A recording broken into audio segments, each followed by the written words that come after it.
대림절이 벌써 둘째 주가 되었습니다. 앞에 보면은 초가 2개 켜 있습니다. 혹시 여러분들 거기서 안 보일까봐 제가 여기서 꼭 이렇게 위에서 보니까 확실하게 2개가 켜져 있다는 거 말씀드립니다.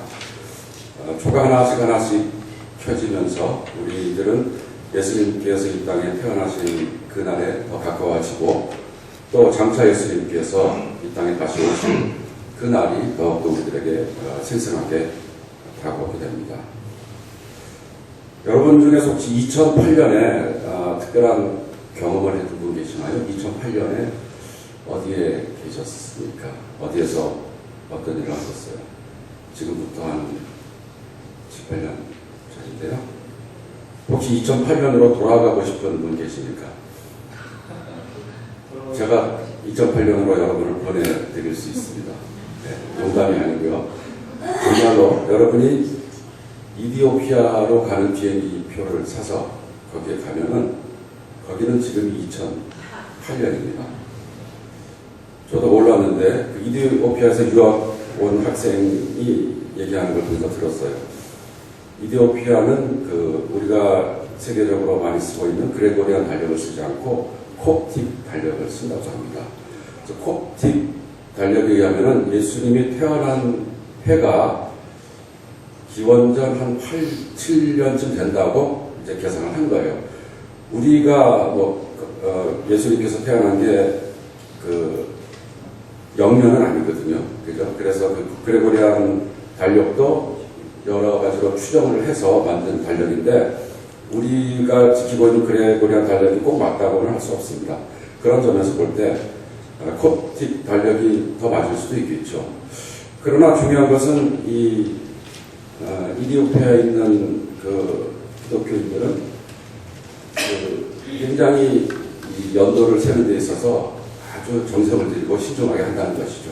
그들이 생각할 때 예수님께서 태어나신 해가 기원전 7년쯤 된다고 생각을 해서 그렇게 여러 가지 좀 불편한 것이 많이 있음에도 불구하고 자기네 나라에서는 예수님의 탄생을 기준으로 해서 연도를 정하겠다. 그렇게 해서 달력을 이제 지키고 있는 것이죠. 우리는 너무 연도에 대해서 쉽게 그냥 당연하게 생각하지만 사실 기원 전과 기원 후는 영어로는 BC, AD 아닙니까? BC는 뭐죠? Before Christ이고 AD는 Anno Domini. 그래서 우리가 BC는 전부 알지만은 AD는 이제 조금 헷갈릴 수가 있어요. 그래서 확실하게 오늘 여러분들 머릿속에 기억해 가길 바랍니다. Anno Domini. 그 뜻은 In the year of our Lord. 우리 주님의 해라는 뜻이 되겠죠. 그래서 이 이디오피아 사람들은 정말 말 그대로 AD는 예수님이 태어남으로 인하여서 우리 주님의 그 집에 주님께서 통치하시는 그 시간들이다라는 의미로 AD를 그렇게 진지하게 지키고 있고 BC는 예수님께서 그리스도께서 오시기 전의 시기다라고 그렇게 신앙 고백을 하는 것이죠. 그런 점에서 이 사람들이 올해가 2008년이다라고 얘기할 때 매해마다 달력을 넘길 때마다 이 사람들은 엄청난 신앙 고백을 하고 있는 것입니다. 지금이 아무 때가 아니고 그리스도께서 왕으로서 통치하고 있는 시대다라고 신앙 고백을 하고 있는 것이죠. 우리들은 올해 연말을 보내면서 얼마나 지금 이 시간이 그리스도께서 통치하는 시간이다라는 것을 절실하게 느끼면서 살고 있습니까? 그렇게 우리에게 주어진 이 특권적이고 어떻게 보면 굉장히 불공평한 이 달력, 그죠? 이슬람교나 다른 종교를 갖고 있는 분들한테는 이 연도가 얼마나 참 거슬리겠습니까?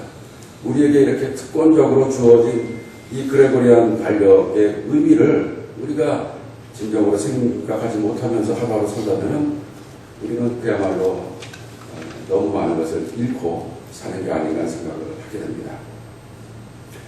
예수님께서 태어나시고 한 20, 30년쯤 이제 지났을 때 세례요한이 본격적으로 활동을 하기 시작을 합니다. 오늘 본문은 세례요한이 광야에 나가서 활동을 할 때의 상황을 이야기하고 있는데요. 누가복음 3장 1절과 2절에 배경에 대해서 설명을 하는데 사실 굉장히 딱딱한 그런 내용이 담겨 있습니다. 3장 1절을 보니까 수많은 당시의 통치자들이 소개가 되고 있죠. 여러분들 혹시 몇 명의 통치자가 소개되었는지 기억하시나요? 제일 권력 있는 사람이 누가 거기서 소개가 되고 있습니까? 황제, 디베리오 황제, 로마의 황제이죠.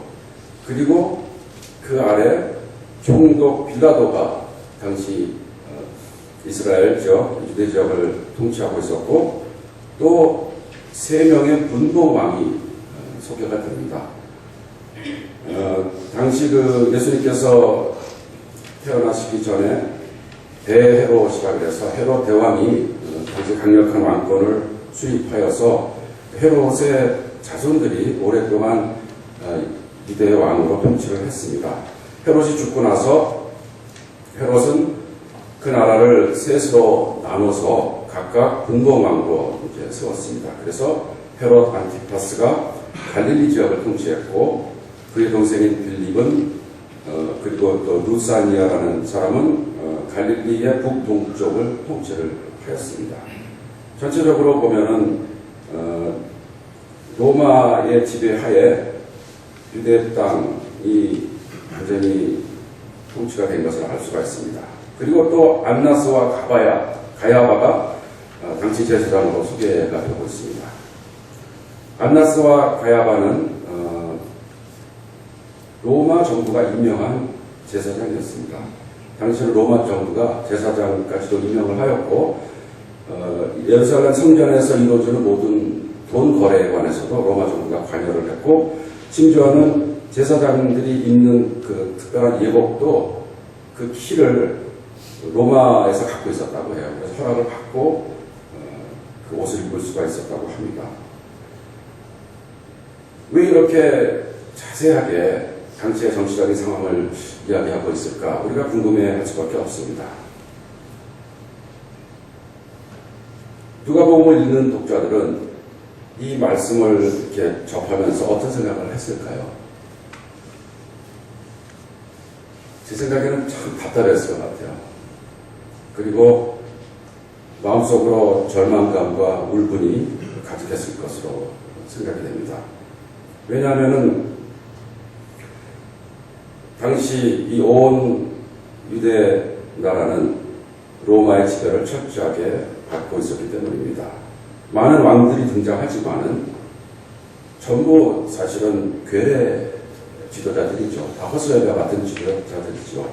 로마의 정권에 아부하면서 세금을 많이 바치고 또 당시 그 지역 주민들을 착취하면서 로마가 원하는 그 안정을 유지시켜주는 그 대가로 엄청난 특혜를 받고 권력을 누렸던 사람입니다. 일부 로마의 그 친한 사람들은 큰 특혜를 누리고 있었지만은 대부분의 사람들은 많은 고생을 했던 그런 시기였습니다. 당시 로마의 그 지배력을 우리들에게 알려준 몇 가지 사례를 들어보면은 당시에 그 가이사랴라는 도시가 세워졌는데 이 가이사랴는 로마 황제를 위해서 세운 도시입니다. 또 디베리아라는 도시도 디베리우스 황제를 위해서 세웠고요. 그리고 갈릴리 바다의 이름까지도 갈릴리 호수 이름까지도 디베라호수라고 이름을 바꿔버렸어요.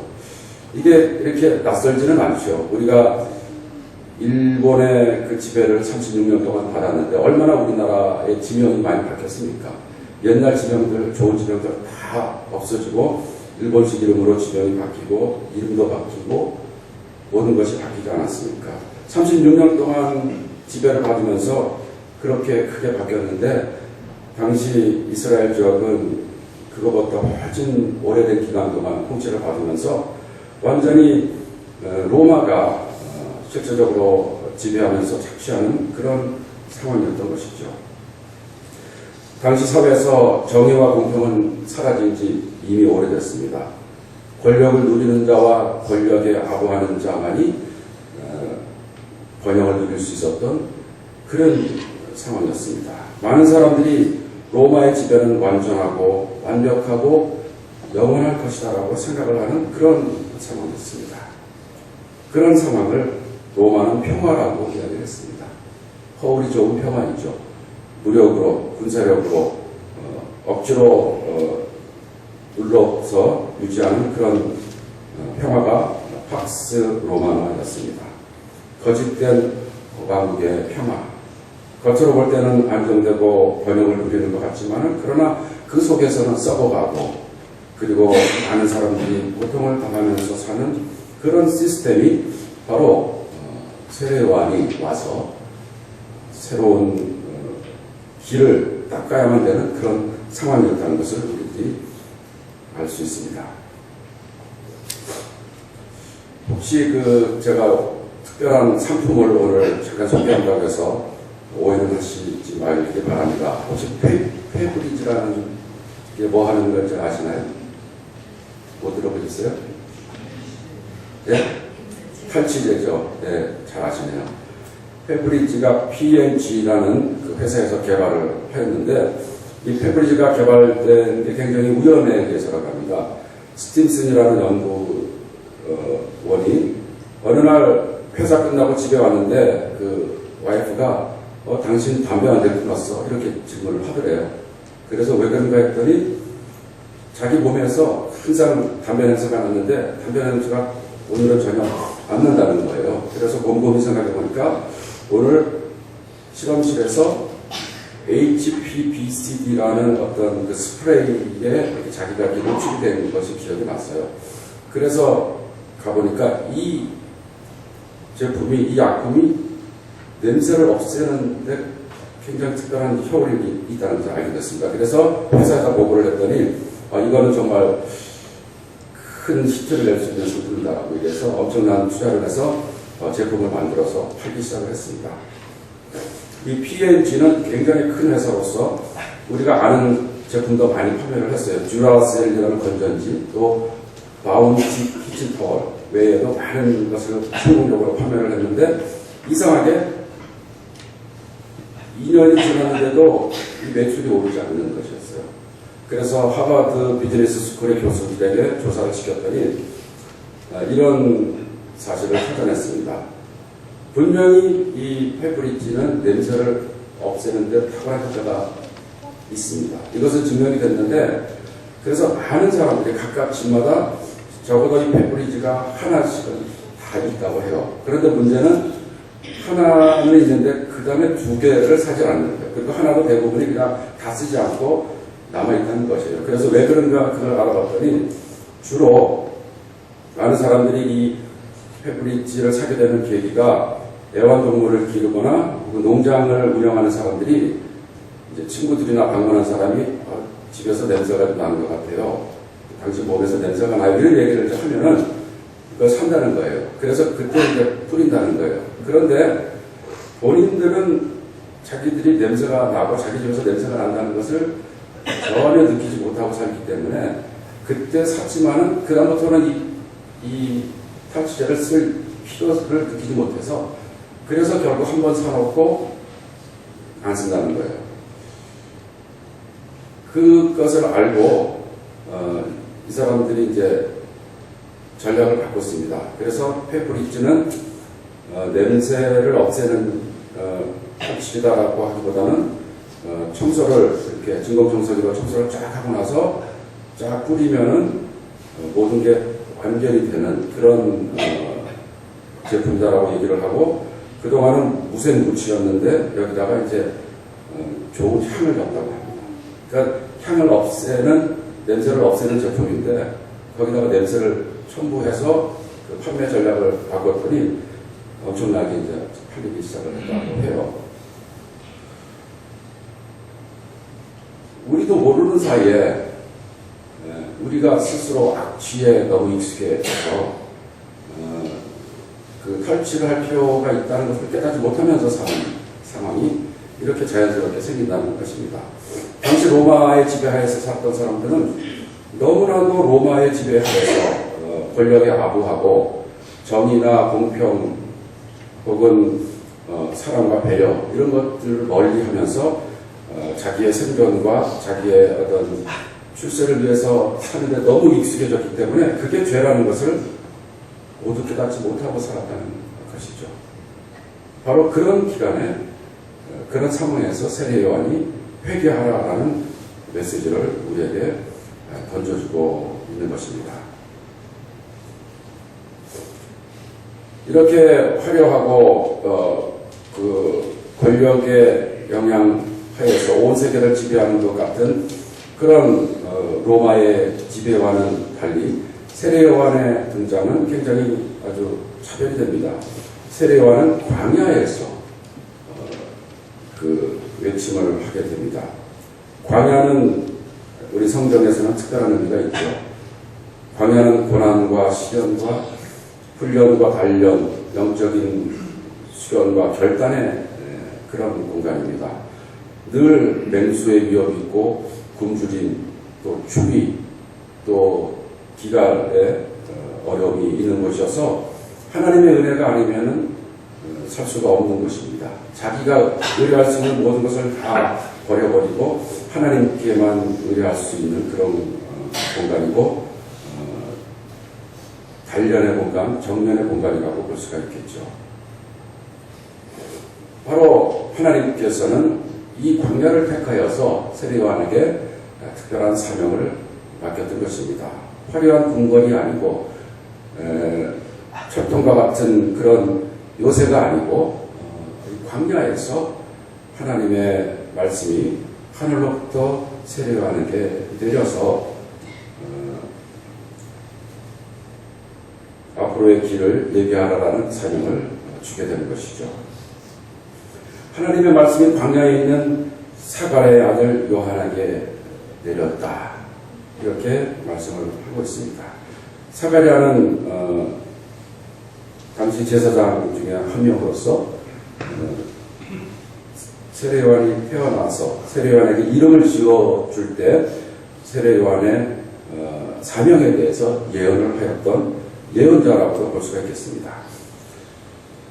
당시 이스라엘의 그 정치적인 권력자들은 로마의 통치와 그 연결고리를 통하여서 정권을 유지했지만은 그러나 하나님의 복음을 전하기 위해서 온 세례 요한은 바로 예언자의 전통을 따라서 그리고 하늘로부터 받은 하나님의 그 영감을 통하여서 이 세상에서 진리를 선포한다는 그런 우리가 차별되고 구별된 두 가지의 그 라이프 스타일을 볼 수가 있습니다.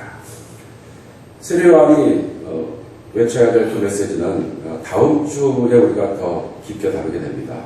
오늘의 본문은 세례 요한에 관한 그 예언을 하는 이사야서의 본문이 이제 누가복음에 실려서 소개가 되고 있죠. 그 세례 요한이 할 일은 주의 길을 예비하는 일입니다. 하나님이 예수 그리스도가 왕으로 오실 날을 위하여서 하나님의 통치를 위하여서 하나님의 나라를 위하여서 준비를 하라 이렇게 선포하는 그런 역할을 맡게 된 것입니다. 하나님의 통치, 하나님의 나라라는 것은 우리에게는 가장 중요한 그런 목표가 되겠죠. 우리가 그날이 온다면은 하나님의 통치가 이루어지는 날이 온다면 우리들에게 어떤 일이 일어나게 될까요? 누가복음 3장 6절을 보면은 모든 사람이 구원을 보게 될 것이다 이렇게 얘기를 하고 있습니다. 그리고 또 누가복음 1장 78절에 아까 말한 세례 요한의 아버지 사가랴의 예언에 의하면은 이렇게 또 말을 하고 있습니다. 하나님은 해를 하늘 높이 뜨게 하셔서 어둠과 죽음의 그늘 아래에 있는 사람들에게 빛을 비추게 하시고 우리의 발을 평화의 길로 인도하실 것입니다. 이것이 바로 예수 그리스도를 통한 통치가 이루어질 때 우리들에게 주어질 그런 나라의 모습이라는 것이죠. 하나님이 우리 인간을 원래 아름답게 만드셨던 그 아름다움을 회복하는 것, 그리고 다른 사람들도 그렇게 살도록 돕는 것, 그것이 바로 우리가 앞으로 살아야 할 그런 나라라는 것을 우리가 알 수 있습니다. 세례 요한이 선포하면서 그가 이루어야 할 것 것은 바로 이런 것입니다. 광야에서 외치는 자의 소리가 있어서 그의 길을 걷게 하여라. 세례 요한이 외치는 목소리는 예수 그리스도의 통치를 준비하기 위해서 그 길을 걷게 하여라 라는 통치를 한다는 것이죠. 저는 이런 의미에서 볼 때 이 역할은 사실 오늘날 우리들에게 주어진 역할이 아니겠느냐. 세례 요한은 오늘날 우리들이다. 예수 그리스도의 길을 먼저 알고 예수 그리스도의 그 나라가 어떤 것인지를 먼저 아는 우리가 바로 오늘의 세례 요한이다라고 생각하게 됩니다. 오늘 우리가 해야 할 일은 하나님의 나라가 어떤 것인지 미리 알고 깨닫고 믿음을 갖고 그리고 이 세상이 하나님의 나라가 이루어지는데 방해가 되지 않도록 그 길을 평탄하게 하는 것, 그것이 바로 우리 기독교인들의 사명이다, 선교적인 사명이다라고 생각을 하게 됩니다. 그 내용은 굉장히 비유적으로 설명이 되고 있죠. 골짜기가 메워질 것이고 산과 언덕이 평평해질 것이고 굽은 것이 곧게 될 것이고 험한 길이 평탄하게 될 것이다. 굉장히 이 토목공사와의 비유를 많이 한 것 같아요. 우리가 이 토목공사가 정말 기적을 이뤄내는 것을 많이 보지 않습니까? 지금 이 일산 지역도 옛날에는 어땠습니까? 뭐 집을 이렇게 많이 짓고 아파트를 많이 질 수 있는 상황은 아니었는데 땅을 다 이렇게 정리를 하고 언덕을 깎아내리고 또 골짜기를 메우면서 이렇게 대지를 마련하지 않습니까? 이것보다 더 기적적으로 이렇게 느껴지는 것은 연세대학교 송도 캠퍼스입니다. 거기는 갯벌이었고 또 이렇게 바닷물이 막 잠기던 그런 곳이었는데 골짜기를 메우고 대지를 이렇게 조성을 해서 큰 캠퍼스를 세우게 되지 않았습니까? 우리 인간들도 사람들도 큰 일을 하기 위해서 어떤 마을을 건설하고 도시를 이루기 위해서는 기초공사를 하고 중요한 토목공사를 하게 되죠. 그것처럼 하나님의 나라가 앞으로 본격적으로 임할 텐데 그것을 위한 준비를 하라는 명령을 세례 요한에게 하는 것이죠.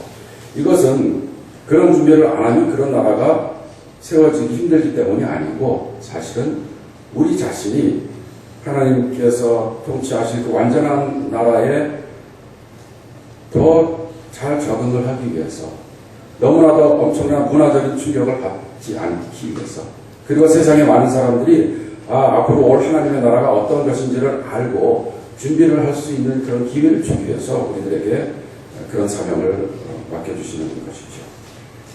골짜기를 메우고 굽은 것을 굽게 하는 이 모든 것들은 한마디로 말하면 정도를 걸어라 라고 우리가 생각해 볼 수 있을 것 같아요. 이 세상의 죄악된 구조 속에 살면서 우리가 얼마나 편법에 익숙해져 있습니까? 요령을 피우고 지름길을 택하고 원망을 피해서 이렇게 저렇게 재주를 피우면서 출세하는 사람들이 춘향을 받는 그런 분위기도 없지 않아 있지 않습니까? 그러나 세례 요한을 통해서 우리들에게 주어지는 그 길은 바로 정도입니다. 대도입니다. 요령을 피지 말고 궁리하지 말고 하나님께서 우리들에게 준 그 투명한 길을, 빛의 길을 달려가라는 것이죠. 그리고 우리뿐이 아니고 세상에 많은 다른 사람들도 길이 험하고 길이 꼬불꼬불하고 그래서 잘못된 길로 가서 사고를 당하지 않도록 세상의 모든 사람들이 이 평평한 고속도로를 마음 놓고 갈 수 있도록 모두가 이 정도를 가고 모두가 이 대도를 갈 수 있도록 그 길을 이 땅에서 정리하라. 앞으로 올 하나님의 나라에 가기 위해서는 우리가 이 땅에서 그러한 정지 작업을 해야 한다는 사명을 우리들에게 주고 있는 것입니다. 우리가 세례 요한이 되어서 이 땅에서 바로 그런 일을 하라는 것이죠. 그러나 이것이 쉽지는 않죠. 왜냐하면 당시 로마의 지배가 엄청나게 강력했던 것처럼 오늘도 이 세상을 지배하는 그 시스템은 그렇게 녹록하지가 않습니다. 이 세상의 시스템에 거슬러서 삶을 살아갈 때 우리에게는 많은 핍박이 있고 우리가 많은 손해를 감수할 수도 있습니다. 그러나 내가 이 세상에서 받을 수 있는 이익을 택할 것이냐 아니면은 불변하는 하나님의 진리를 택할 것이냐 그런 결단을 우리가 해야만 하겠죠. 결국 중요한 것은 우리가 몰라서가 아니고 우리가 무엇이 선이고 악인지 분간을 못해서가 아니고 우리가 분별력이 없어서가 아니고 우리에게 믿음이 없어서입니다. 믿음이 없는 사람은 계속해서 이 세상과 타협하면서 그게 거짓이든 편법이든 나에게 잠깐의 유익이 되는 것을 추구하면서 삶을 살아갈 것입니다. 그러나 믿음이 있는 사람들은 그것이 당장에는 나에게 손해가 되고 심지어는 큰 위협이 된다 할지라도 생명을 살리는 길, 진리에 충실한 길, 공평과 정의를 이루는 길, 사랑을 실천하고 평화를 도모하는 길, 그 길을 위하여서 나의 손익계산에 상관없이 올바른 선택을 하게 되는 것이죠. 그것이 바로 천국의 백성으로서 살아갈 수 있는 천국의 삶의 스타일을 미리 우리가 연습하고 체득하는 그런 길이라는 것입니다. 믿음이 없는 사람들은 자신의 생애가 영원할 줄 압니다. 그러나 우리가 너무나 잘 알고 있지 않습니까? 우리들은 우주의 역사보다 또 더 엄청나게 무한한 하나님의 그 관심 속에서 볼 때 우리의 삶이 길어야 100년이라고 해도 눈 깜짝할 사이에 지나가 버립니다. 그 짧은 순간의 영화를 위하여서 영원한 평안을 포기한다는 것은 가장 어리석은 거래가 될 것입니다. 우리가 무엇을 잃고 무엇을 얻는지를 분별하면서 우리들에게 가장 좋은 것이 무엇인지를 하나님의 말씀을 통하여서 깨닫고 우리들에게 그리고 우리 주위에 있는 사람들에게 가장 좋은 것을 찾아서 추구하는 그런 삶을 우리가 살아야 하겠습니다. 오늘 읽은 로마서 1장 9절은 그러한 우리들의 자세에 대해서 귀한 권고를 하고 있습니다. 바울은 로마에 있는 교인들에게 이렇게 권고를 하는데 이것이 우리들에게 주는 권고의 말씀으로 절실하게 다가옵니다. 내가 기도하는 것은 여러분의 사랑이 지식과 모든 통찰력으로 더욱더 풍성해져서 여러분이 가장 좋은 것이 무엇인가를 분별할 줄 알게 되는 것입니다. 그리하여 여러분이 그리스도의 날까지 순결하고 흠이 없이 지내며 예수 그리스도께서 주시는 의의 열매로 가득 차서 하나님께 영광과 찬양을 드리게 되기를 나는 간절하게 기도합니다.